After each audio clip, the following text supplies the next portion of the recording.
Right, welcome back to the chaos that is my workshop at the moment. The heater's running, I'll explain that in a little bit, but let me just pan you around.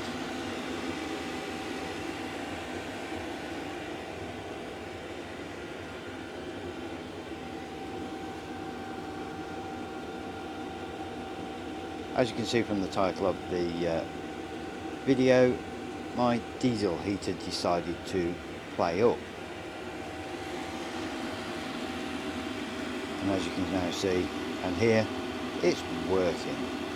But I thought I'd just do this little video, hopefully to show, maybe not show, actually tell, probably a better word. But every time I started it, all I was getting was white smoke and it was choking and it just wasn't working. So I ended up having to do some research on YouTube, obviously, and I just wanted to make a couple of points. I ordered this kit from Amazon.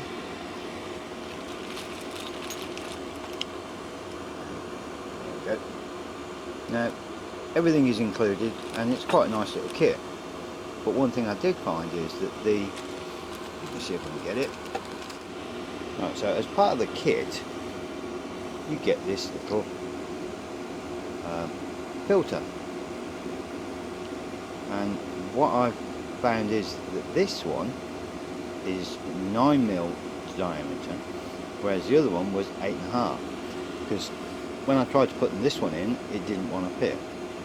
So that was a bit of a concern. So I've ended up having to clean the old one. Made a reasonably good job of it, but yeah, it seems to have gone through it, and as you can hear, it's now working beautifully. I don't know whether I've disturbed something or done something properly or correctly, I'm not entirely sure, because it don't tick like it used to, which is great. And also, if I just take you to the back door,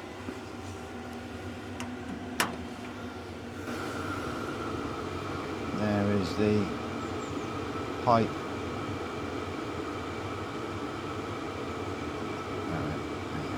There's the pipe coming out, and I've got no smoke at all, so that's a good thing. Right, so what I've been trying to explain or show in this little short video is that I always tended to run my diesel heater on 1 or 2 and even maybe start it at that as well, but having watched and listened to what people have said on YouTube especially, is that really you want to start it on a high so it doesn't coke up. It's a bit like, I think, driving a car or a bike or something like that with an engine, that you try driving it at 10 mile an hour in first gear, it's not going to do it any good. And I think the same applies to this to a certain extent as well. So that's what I've started doing. Once I've cleaned it out, and it's been brilliant since, I must admit. I'm still getting a bit of the soot out the chamber, I think, really, but we're getting there. But I start this on about 8, let it really get up to temperature, and this is ticking over now at about 4, I think. So it's just a few little tips, I think is the word.